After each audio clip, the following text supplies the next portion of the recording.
sipurei masios, talks following the tales.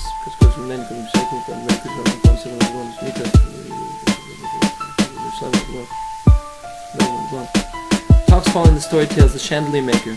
A tale. One man left his father and was in other countries for a long time with foreigners. In time he came to his father and boasted that he had learned there a great craft, how to make a chandelier, which is called a hanging light. He told his father to assemble all the craftsmen of this art, and he would show them his wisdom in this art. So did his father do, gathering all the craftsmen of this art to see his son's greatness, what he had accomplished. All this time he was in the hand of others, and the son took out one chandelier that he had made, but it was very ugly to all of their eyes, and his father went to them and asked them to reveal the truth to him. So they were obligated to inform him of the truth, that it was very ugly. But the son boasted, have I not revealed the wisdom of my craft? And his father informed him that it did not appear beautiful in the eyes of them at all.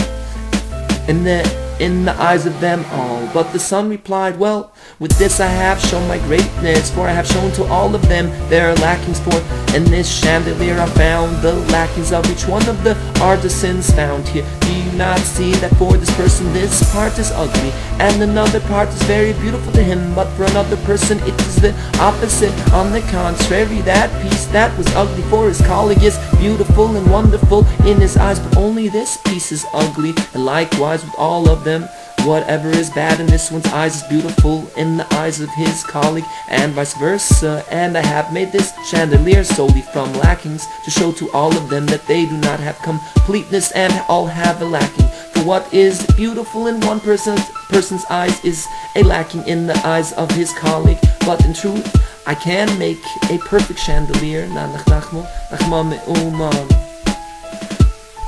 If people would know all the lackings that hinder a thing, they would know the essence of the thing, even if they had never seen it. Great are the works of Hashem, no two human beings are alike. All the human forms are included in the first man, Adam. That is the very word Adam. Man contains all these forms. The same is true of other things. All luminaries are contained in the word or light. The same for everything that is all works of creation, and even two leaves of a tree are not alike, and so forth. And the Rebbe, Nachman, spoke at very great length about this, and he stated at that time that there are wisdoms in this world through which a person could survive on these wisdoms alone without eating or drinking. And he spoke at length then on this wonderful and awesome talk, the pump, regarding discussion that some Rebbes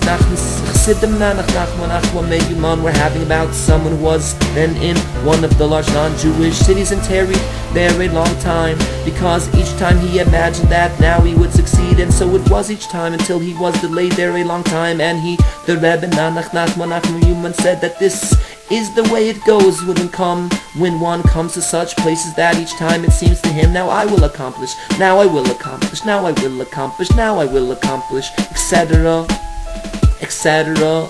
And he told this story. There was one man who did not believe what the world says, that there are late-seem tricksters, mockers from the Sitra Achra, other side, that come sometimes to mislead people. And as has happened several times, he did not believe this. One night a late smocker trickster came to him and called him to go outside. He went out, and the late smocker trickster showed him that he had a beautiful horse to sell. He looked, and indeed it was a very beautiful horse. So he asked him, how much do you want? Answered the late smocker trickster, for a dumim rubles. He saw that it was easily worth 8 rubles, for it was a choice, fine horse. So he bought the horse from him for 4 rubles, and he considered it a great find. The next day he took the horse out to sell, and people stepped up to purchase and wanted to give him some amount. He said, probably if they are willing to give me so much, it must be worth double. So he was not satisfied, and he took the horse on word, and they wanted to give him twice his desire. He said, it is probably worth more than double this amount. So he brought the horse onward until the price of the horse had reached into the thousands. However, he was not satisfied with any of them to sell it.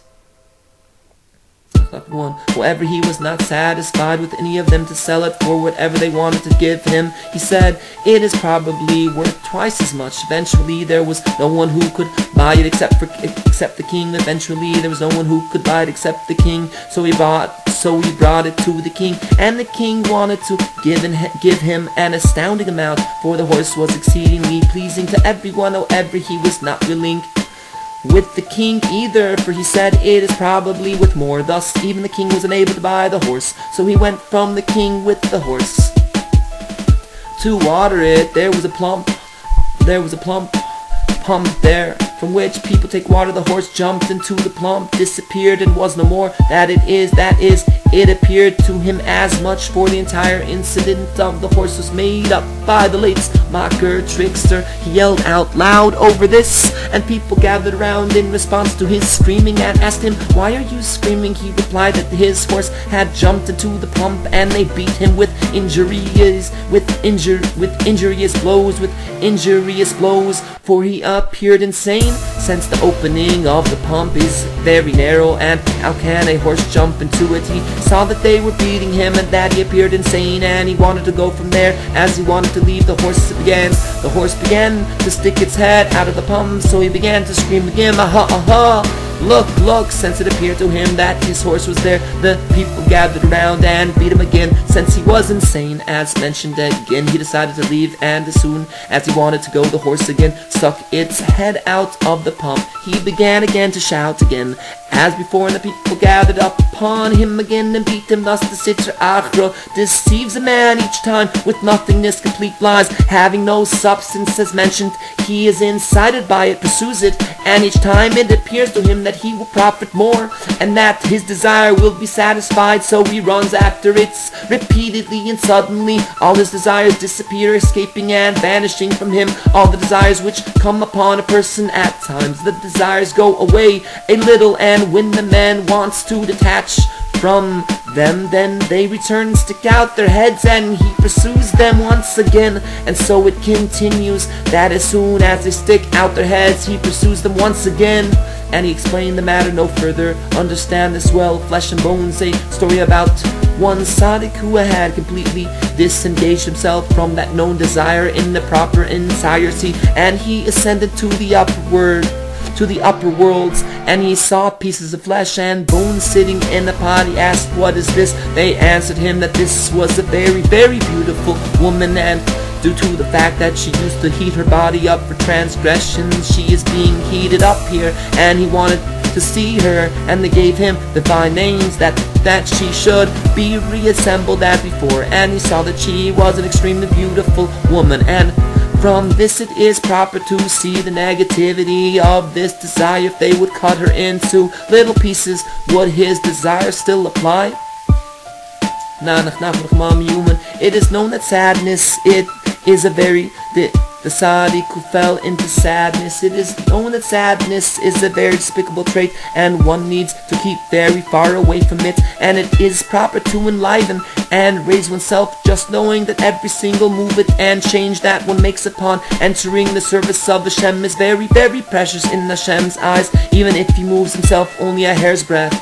Because since a person exists in the body, in the physical world, any movement or change is very hard for him. Therefore it is very precious in Hashem's eyes. There is a story. There was a tzaddik, righteous man, who had fallen into very deep sadness and heaviness. And when sadness and heaviness fall on a tzaddik, it is very, very hard for him, for it strengthens itself upon him more and more. So much sadness and heaviness fell on him that he was completely unable to move at all from his place due to the sadness and heaviness that had become very strong over him, and he wanted to make himself happy and pick himself up, but he was unable to cheer himself up and lift himself with anything, for with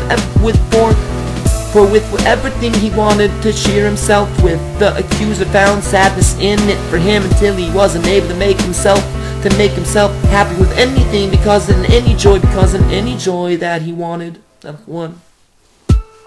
Because in any joy that he wanted to cheer and raise himself with, sadness found him in it, and he began to cheer himself with the joy of Shalom Yasani Goy, that he has not made me a heathen, And this is certainly a very great joy that has no bound, for one cannot estimate the separation and difference, the thousand of thousands, the thousand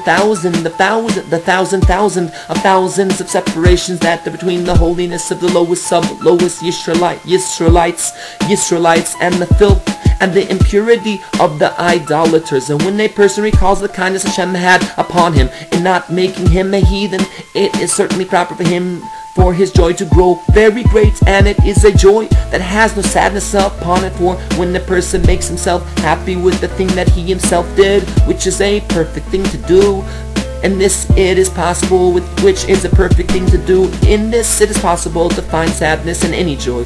For lackings will find him in anything, not letting him raise and cheer himself. But in this, that he has not made me a heathen, which is only from Hashem's Baruch, blessed God did so, and had mercy on him, and did not make him a heathen. How is it possible to find a lacking in this joy, which is the sole work of Hashem's Baruch, blessed God? For certainly, however it may be, in any case it is a huge difference between him and the idolaters, which has no bound or limit. And the tzaddik mentioned above began to cheer himself with this, and began to rejoice and raise himself little by little, and each time he raised and cheered himself exceedingly, until he came to such a great joy that he reached the joy that Moshe Rבינו of blessed memory had when he went up to receive the tablets. And while he was raising and cheering himself, he flew up in the world many thousand parses. And during this he took a look at himself, and behold, he was very far from the place where he was at first. And he was very afflicted, for he thought he would fall down to some other place, and there would be an astonishment over him that he had disappeared suddenly. And the tzaddik had always desired to be going along discreetly. And the joy began to end, for joy has limits, for it begins and it ends. And when the joy began to end, it ceased a little bit, and when he returned, fell and was cast down from the place where he flew up to. During the joy he did not return to his first place, where he was, where he flew up from. He did not return to his first place where he flew up from in the same manner that he flew up, but rather he went down immediately to that place where he flew up from.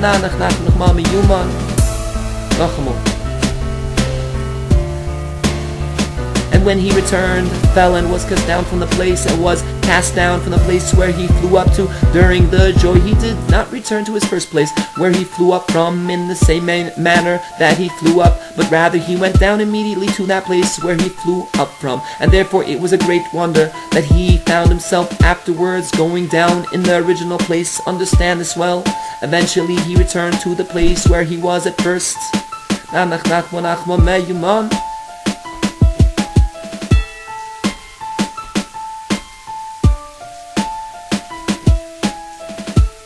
Eventually he returned to the place where he was at first, and he took a look at himself and saw that he was actually where he was first, and did not depart from his place at all, except for possibly a hair's breadth, which was impossible for a man to measure. Only Hashem Yisbarach, blessed God, and it was a great amazement in the eyes of the tzaddik that he had flown up so much in the worlds, while here below he did not move at all. And they showed him that a small motion and movement that a man moves himself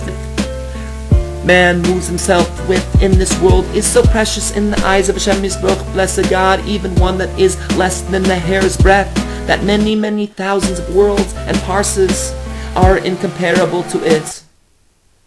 And to understand this, it is known that this material world is only the central point of the heavenly spheres, as it's understood by the astronomers, and all the more so against the higher worlds.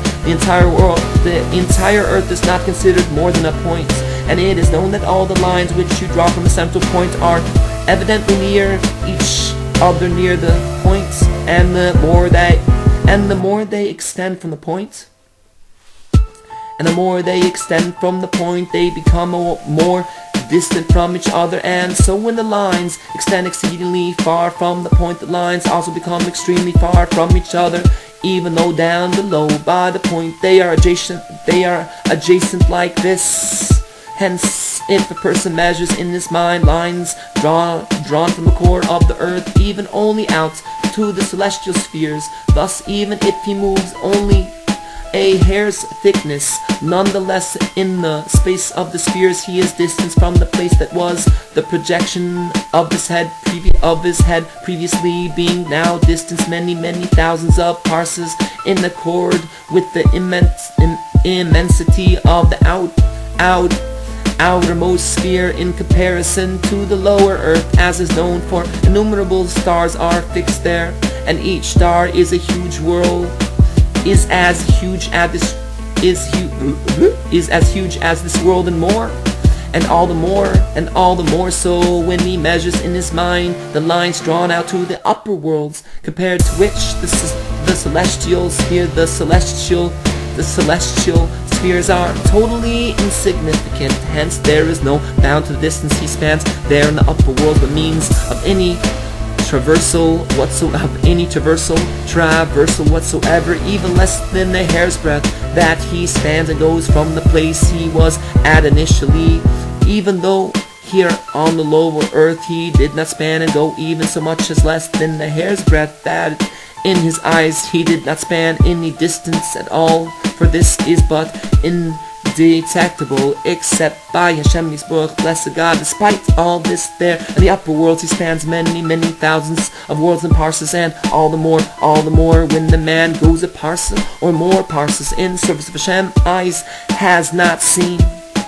The two palaces. Know that there are two kinds of palaces, and the two palaces are identical. In one lives the king, and in the second lives the servants, and certainly in truth there is a vast difference between the palace of the king and the palace of the servants, but nevertheless it is possible to mistake one for the other, for there is a connection formed by many souls that bind to each other, so that they become a house and palace, for one binds to another and one to another until they become a foundation, and then a covering, until they constitute a house and an abode. And this abode is an abode for truth, and when we need to request truth we find it there at that abode that is amidst the connection of the souls that constitute the abode for truth. And therefore the Torah has commanded turn judgment to the majority opinion for sense. Many have bound together as one, surely the truth is there as mentioned, and this is the aspect of Kol HaNefesh Habu'ul Beis Yaakov, all the souls that came to became the house of Yaakov. That is, the souls are what constitute the house of Yaakov, of Jacob, that is an abode for truth, which is the aspect of Yaakov, as is written, Titan Emes Yaakov, grant truth to Yaakov. However, be aware that diametrically opposed to this is the bond of the wicked, that many souls of the wicked bond together and become a house and abode for falsehood. And this is what the prophet warned us of. Loi toimrun kesher l'koil asher yoimrun ho'am hazeh kesher hazer kesher. You should not call as a band everything that this people call a band, for a band of the wicked is not considered, and for this it is written, Loi tiya acharei rabim, the ru'os, do not follow a multitude to do evil. But behold, it is possible to mistake one of these abodes for the other, that is between the one of truth and the one of falsehood, for falsehood imitates truth, for there is the binding of many souls, and a man can go be mistaken and not know where the truth is, nor where to draw himself to, and know that by means of the mitzvah of redeeming captives one merits by means of the mitzvah of redeeming captives, pidyon shvim, one merits to discern between the two houses, between truth and falsehood, between the king and the servant. For falsehood is the aspect of the servant, aspect of the curse, as in Aril Canaan, Evan Avodim, cursed be Canaan, a servant of servants. The two intellects, and there are two types of intellects, and they are the aspect of Achor Kedem, Behind and before that there is an intellect that comes to a man with time, and the more time passes in days, the more he knows, as in Yomim Yidaberi, days will speak. This type of intellect is in the category of Achar, since it comes with the passing of time, for time is what this intellect needs. But there is an intellect that comes to a man in great abundance, very swiftly, in less than an instant, for it is above time, and no time at all is needed for this intellect. And this intellect is the category of Panim face, which is the aspect of Yaakov, who represents truth, as in Mivakshe Panecho Yaakov Selo, those that seek your face, Yaakov Selo, Uman, a remedy for pox.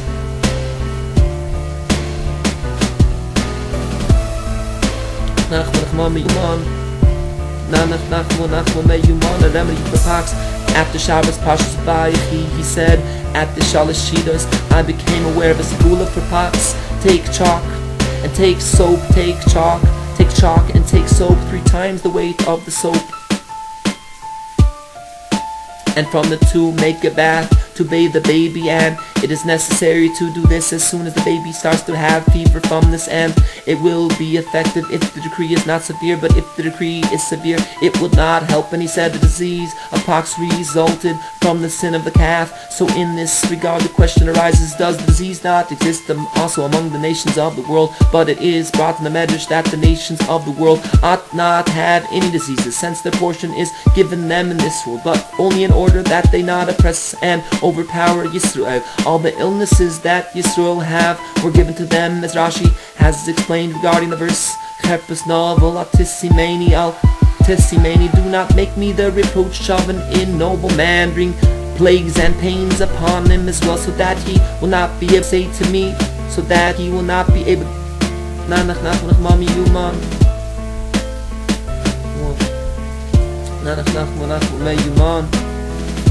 bring plagues and pains upon him as well, so that he will not be able to say to me, you are stricken, but we are not stricken. And this prayer caused the afflictions of sicknesses to be brought upon the nations. But there is another apparent question. This illness certainly existed before the sin of the calf. However, beforehand the illness was not severe, and the pox was only a result of blood that the baby had drawn in its mother's womb, as the healing sages know.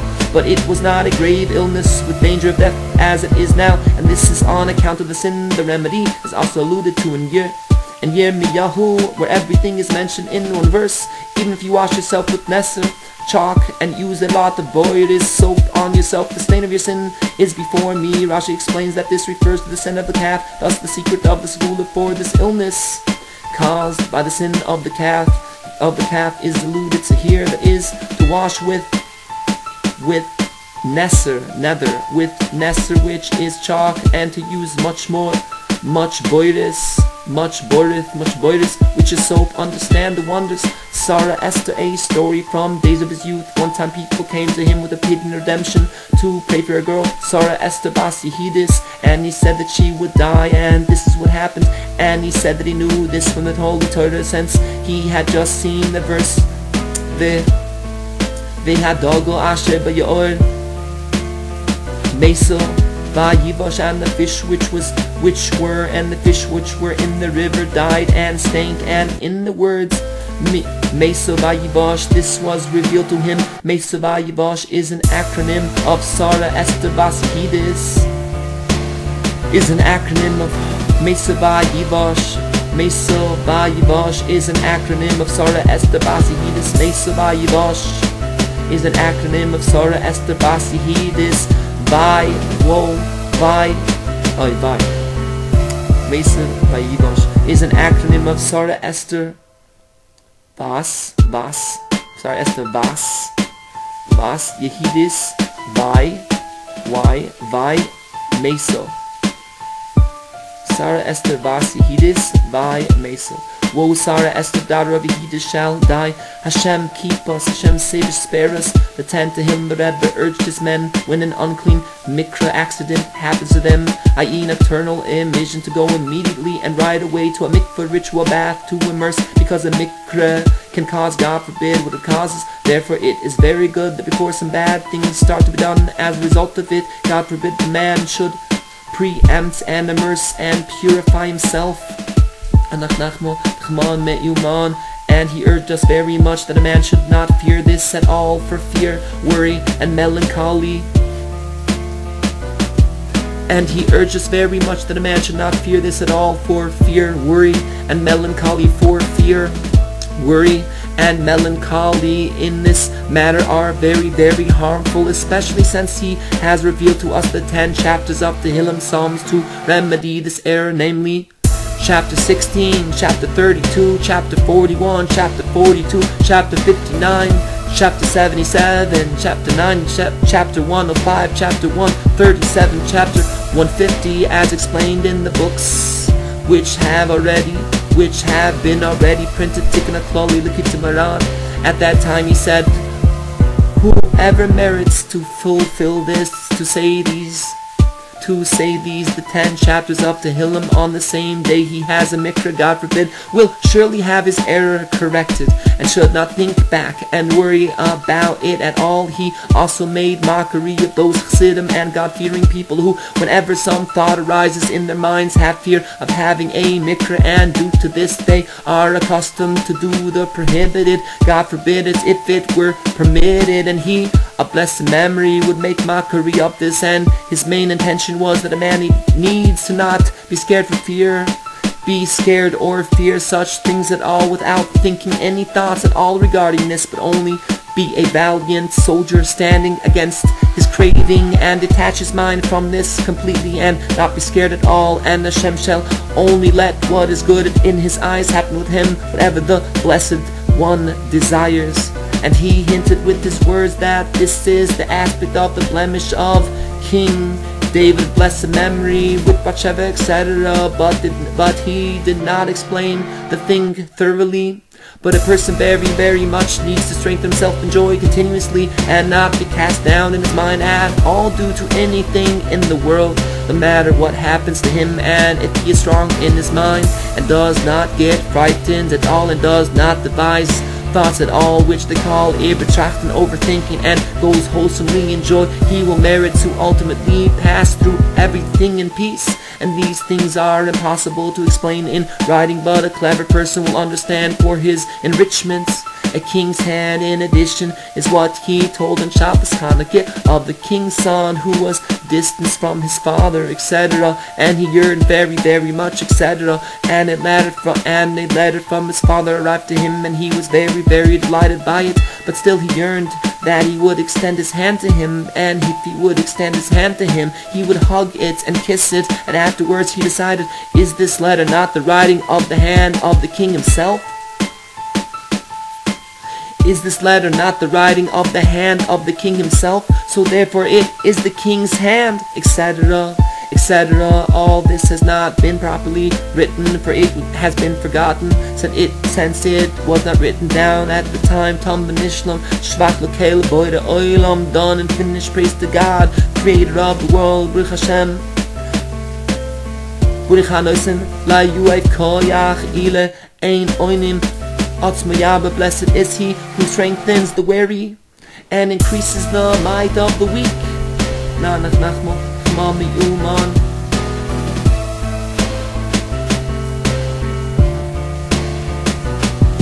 Oray kushali the razalakot min yayukala haglafu. Fenisim yom avoidisakhu. Ulachum adam afadhi.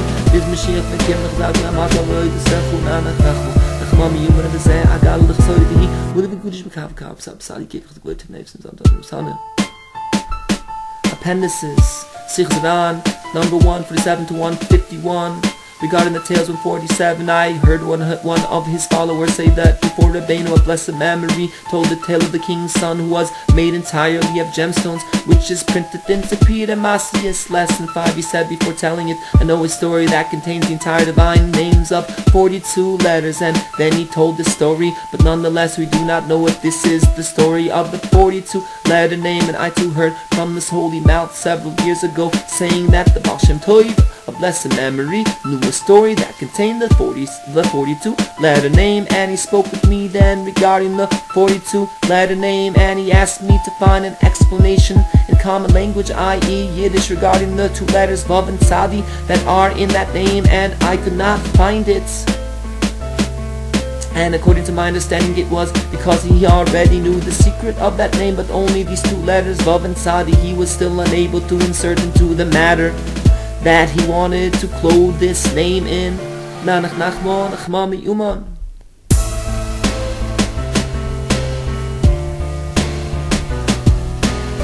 148, Rabbi Nachman told the tale of the 7 beggars printed in sipurei masios story 13 over several days, and each time he told a matter related to what people were telling him, which caused him to start telling the story. In the beginning, on the night of the holy Shabbos, it began because of sniffing tobacco which he received from one of his people, and which was mentioned in a letter that I sent to my friend, that he of blessed memory received it, and I wrote to him telling him to be happy that then he commented on this. He spoke up and said, I will tell you how once they were happy. I heard that he said it in these words, what do you know about how to rejoice from out of melancholy? I will tell you how they once rejoiced.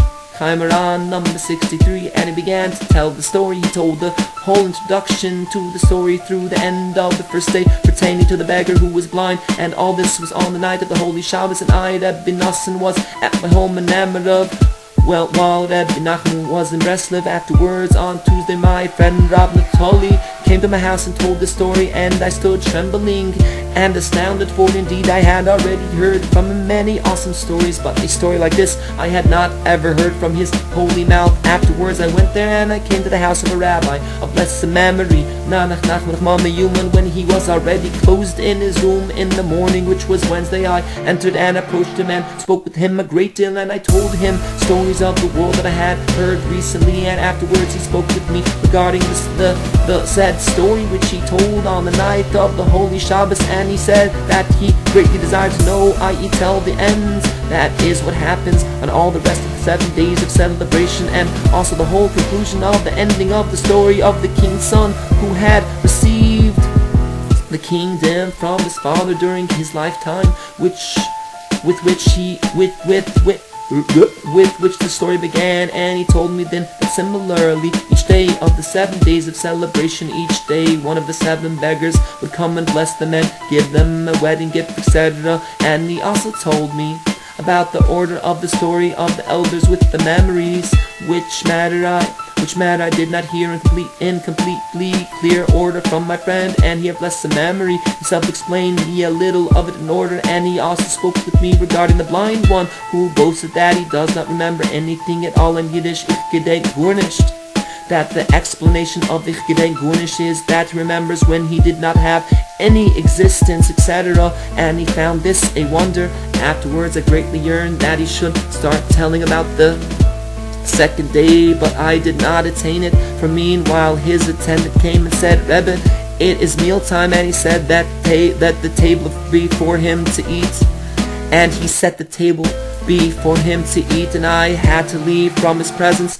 Afterwards, after he slept a little after eating, afterwards I returned and went into him and stood before him, telling him several things from worldly affairs, and mostly from Bedichev, where I was close to at the time, and I spoke with him regarding that everyone is full of many worries and lackings, that all the big rich people lack severely, each and every one, etc. And afterwards I spoke up and said to him this verse, he has set the world in their heart, yet so that man cannot find out the work that God has done from the beginning even to the end. See the comment of Rashi. He of blessed memory replied, isn't this our story? And immediately he asked where we are in the story, and I was immediately frightened due to my great yearnings I had for hearing this, and I answered him in trepidation that we are on the 2nd day. He answered and said, on the 2nd day they again yearned, etc. And he then told on Wednesday the whole story of the 2nd day, and afterwards on the night of the holy Shabbos the story of 3rd and 4th day, and afterwards on Sunday the story of the 5th day, and afterwards on the following Tuesday the story of the 6th day, and afterwards he told the story of the 6th day. After he told the story of the 6th day, we stood before him, and one of his people told him some story. He answered and said, isn't this exactly Afterwards, he told the story of the sixth day. After he told the story of the sixth day, we stood before him, and one of his people told him some story. He answered and said, "Isn't this exactly related to the story of the seventh day?" And he said, "It seems the world is telling his story, and he very much wanted to tell it, but we did not merit it being told then, and he did not tell it, and he did not tell any more of it, and he did not tell any more of it."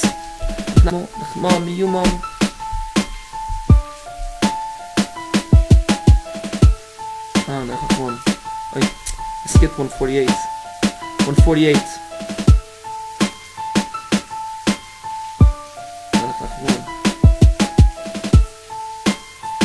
148. When he told the tale of the prayer leader that is printed in sipurei, masios, he asked us afterwards who told the story that there were factions in their chronicles regarding the factions that were made at the time there was a storm wind in the world, etc. We replied to him that one of the strong men of the warrior told this to the prayer leader as explained there, and he nodded his head that it was so, and we understood from his words that there is a very profound intention in this. Why specifically one of the guards told this, and from this learn that in each and every utterance of the stories there is a very, very profound intention, impossible for the mouth to speak or for the heart to ponder. 150. One time he said, "Whoever I get and receive money and so forth from, I give to that person. For in my receiving I give," and this is the concept explained in the story of the sixth day in the seven beggars, where someone boasted of the wonders of the power in his hand. See there. 151. The story of the third and fourth day he told on the nights of the holy Shabbos.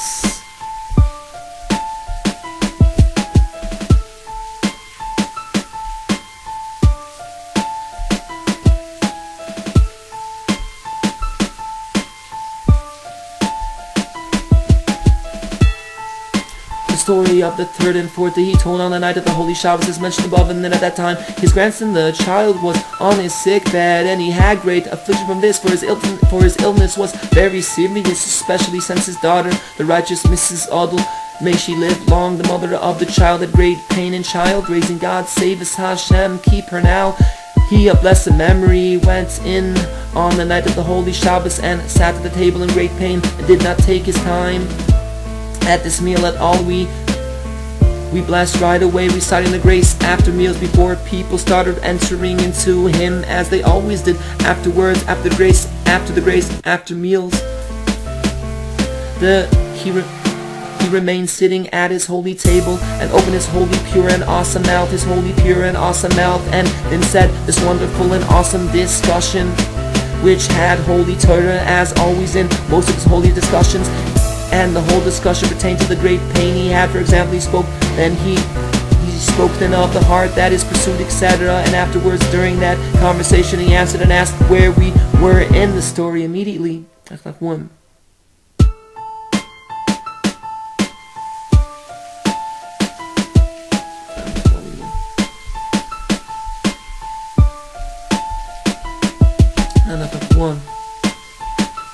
And afterwards, during that conversation, he answered and asked where we were in the story. Immediately we panicked and answered him in panic and awe and fear that we are on the third day. Immediately he answered and said, on the third day again. The couple remembered. How can the speech impaired beggar be brought here as printed there? And he told the whole story of the third day explained there is a little resembling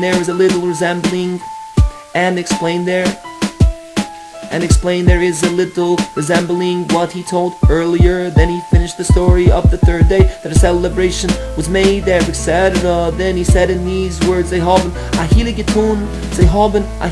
getun, they had a blast. Right afterwards he told the story of the fourth day, and as soon as he finished it, he immediately and right after away left the table quickly. And because I was very busy in my mind going over the two awesome stories of the third and fourth days, and I immediately reviewed them with the people who were there, so no word would be lost from them. Because of this, I forgot the whole holy discussion mentioned that he spoke before it. A pity it is lost. honor and praise to the living God for letting us be privileged to remember and record these stories, that even according to little inspiration in my heart, I have no vessel of speech and writing to speak of the high. I have no vessel of speech and writing to speak of the high awesomeness of the level. Haran 64, regarding the inception of telling of the 5th day. Afterwards on Tuesday it was close to Pesach, and he left his house because they were plastering the house with mud for Pesach. And he went to the house of the Rav of the city, and there we stood before him, and I do not remember what matter they spoke before him that had some little connection to some matter of the story of the 6th day. And because of this he told the story of the 6th day, and afterwards someone told him, etc. is mentioned. And behold, then it was close to Pesach as mentioned, and in my opinion the secret of the parting of the sea of reeds is hinted in the matter of the 10 halacha, of the 10 walls of water, and see lekiti halachas in יודע hilchas taloim. Halacha daled, and explain there is the matter that Hashem enlightened my eyes with. In this, the rule is that with each story that he told, the story came about via some conversation that he had and spoke with us regarding worldly stories, and in the midst of them he began to tell the story via the story having some utterances, having some relation to the story in his heart. And this was like an isarisa dilasata, arousal from below to draw down perceptions of godliness that he clothed in that story. And so it was with each and every story, and so it was with several Torah's teachings he revealed that were not at a fixed assembly time. And in all this we always saw the wonders of Hashem and the greatness of the level of the tzaddik, that all the utterances in the world were for him Torah and revelation of godliness. But much more did we see this with this awesome story of the 7 beggars, which is wonderful, awesome, high revelations without bound, as an understanding person will understand by himself if he puts his heart to them with an eye of truth, to understand and perceive holy wonders of the boastings of each one mentioned there each day, and in particular the greatness of the holiness of the boasting of the 7 beggars themselves boast each day, that the blind one boasted that he doesn't look at the world at all, therefore he is actually blind to this world, and likewise the deaf one who doesn't hear any sound of this world, etc., therefore he is deaf, etc., etc., and likewise with each speech of the story, which are all wonderful revelations, even according to meager minds, even though we do not understand them at all. And all this revelation, it is all through stories of worldly matters. Through them it came about that he had pity on us in such extraordinary compassion, and revealed to us all this in order to benefit us and our children forever. He said regarding the tales that he told that it would be better to not reveal of them what any of the clues hint to. For when the thing is hidden, more can be accomplished with it that is needed. But he was forced occasionally to just reveal some hints in order that they should know there are hidden things in them.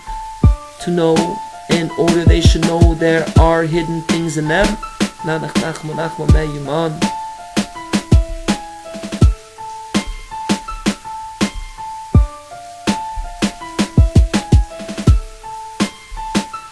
The world says that telling stories induces sleep, but I said that by story tales we awaken people from the sleep. The world says that from talking words no one conceives a child, but I said that the tzaddik's telling of words, stories, through which we rouses people from their sleep. Conception comes to bear in women. The world says that the true tzaddik is of towering stature, does not need much money, because why should he need money? But I said that there is such a contemplative understanding of the Torah for which one needs all the fortune of the world.